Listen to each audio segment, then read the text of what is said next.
एक गांव में रवि नाम का लड़का अपनी माँ के साथ रहता था। रवि के बचपन में ही उसके पिता का देहांत हो गया था।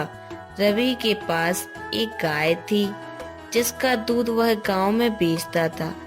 एक दिन, ओ रवि, उठ जाओ बेटा, सुबह हो गई, दूध बेचने नहीं जाना तुम्हें? हाँ माँ, उठ रहा हूँ। फिर रवि गांव में दूध बेचने निकल जाता है। रवि एक घर में दूध देने गया। उसने वहां देखा भगवान शिव की पूजा की जा रही है। रवि ने कभी अपनी माँ को पूजा करते नहीं देखा था। मालिक, आप कौन सी पूजा कर रहे हो? रवि, तुम्हारे घर में पूजा नहीं होती क्या? आज सावन सोमवार है, इसलिए भगवान शिव की पूजा की जा रही है। इसके बाद हम सब मंदिर जाएंगे और पूरा दिन उपवास रखेंगे। सावन सोमवार को उपवास रखना बहुत ही शुभ माना गया है। माफ करना मालिक, लेकिन मैंने कभी पूजा होती नहीं देखी, इसलिए मैंने आपसे पूछा। रवि, तुम्हें भी भगवान भोलेनाथ की पूजा करनी चाहिए। उन्हें जल और दूध चढ़ाना चाहिए। इससे भगवान भोलेनाथ प्रसन्न होते हैं और उनकी कृपा हमेशा हम सब पर बनी रहती है। मालिक, मैं आज ही अपनी माँ से इस बारे में बात करता हूँ। रवि वहां से सीधा अपने घर आ जाता है। माँ, मैं एक सेठ के यहाँ दूध देने गया था।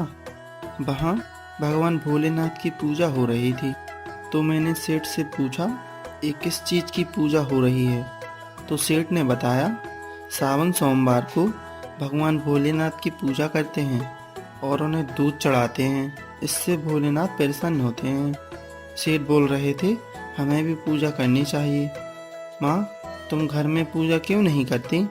बेटा, मैं पहले मंदिर पूजा करने जाती थी और घर में भी पूजा करती थी, पर अब मैं घर में इसलिए पूजा नहीं करती क्योंकि बहुत समय पहले एक हादसा हो गया था, जिसके बाद मैंने कभी पूजा नहीं की। कैसा हादसा माँ? मुझे भी बताओ इस बारे में। बेटा, एक बार सावन सोमवार को मैं और तुम्हारे पिताजी पूजा कर रहे थे, तभी अचानक से एक सांप निकल आया। उसने तुम्हारे पिताजी को काट लिया था, जिसके कारण उनकी मृत्यु हो गई। तब से मैंने पूजा करनी छोड़ दी। लेकिन माँ, इस तरह तो हम पर कभी भगवान भोलेनाथ की कृपा नहीं होगी। इसका कुछ तो उपाय करना पड़ेगा। बेटा, मैं तेरी जान खतरे में नहीं डाल सकती। क्या पता फिर से वही सब ना हो जाए। अगले दिन रवि गांव के बाहर एक साधु बाबा के पास जाकर उन्हें सारी बात बताता है। बेटा, भगवान तुम्हारे परिवार से रुष्ट हो गए हैं। अब इसका एक ही उपाय है कि तुम्हारा विवाह किया जाए और विवाह के बाद तुम्हारी पत्नी तुम्हारे घर में शिव जी की पूजा करे। यदि वह सच्चे मन से पूजा करेगी, तभी तुम श्राप मुक्त हो सकते हो। लेकिन इसमें तुम्हारी जान को खतरा है। कैसा खतरा है बाबा? मुझे भी बताइए। बेटा, यदि तुम्हारी पत्नी द्वारा पूजा करने पर शिव जी प्रसन्न नहीं हुए, तो हो सकता है वह सांप तुम्हें डस ले। लेकिन तुम यह बात विवाह से पहले उस लड़की को बता देना।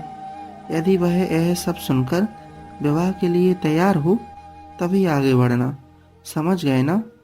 बाबा, मैं सब समझ गया। अब मैं घर जाता हूँ। माँ ने गांव में जाकर रवि के रिश्ते की बात की, लेकिन किसी ने भी अपनी लड़की का विवाह करने से मना कर दिया। हार कर रवि की माँ घर आ जाती है। अगले दिन जब रवि दूध बेचने गांव की ओर जा रहा था, तभी उसे किसी के रोने की आवाज सुनाई दी। उसने पास जाकर देखा तो एक बुढ़िया बैठी रो रही थी। दादी जी, आप क्यों रो रही हो? क्या हुआ आपको? बेटा, मैं तुम्हें क्या बताऊं कि मैं कितनी परेशान रहती हूँ। मेरी पोती विवाह की योग्य है। मेरे बेटा और बहू इस दुनिया में नहीं है। अब मैं अपनी पोती की शादी कैसे करूं? मेरे पास तो खाना खाने के लिए भी पैसे नहीं हैं। दादी, मैं आपकी पोती से शादी करना चाहता हूँ, अगर आपकी अनुमति हो तो। पर उससे पहले आपको कुछ बताना है अपने बारे में। रवि ने अपनी परेशानी दादी माँ को बताई। तभी उसकी सारी बातें राधा ने सुन ली और विवाह के लिए हाँ कर दिया। रवि और राधा का विवाह हो जाता है। विवाह के अगले दिन दोनों पूजा करने बैठ जाते हैं। राधा पूजा करती है।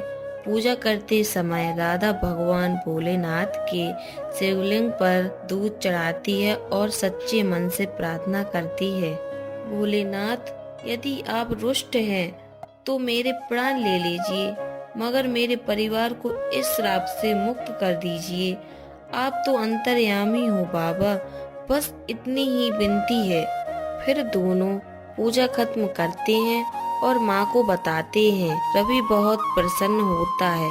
उस दिन से वे सभी भगवान भोलेनाथ की पूजा करने लगते हैं। आपको हमारी कहानी कैसी लगी?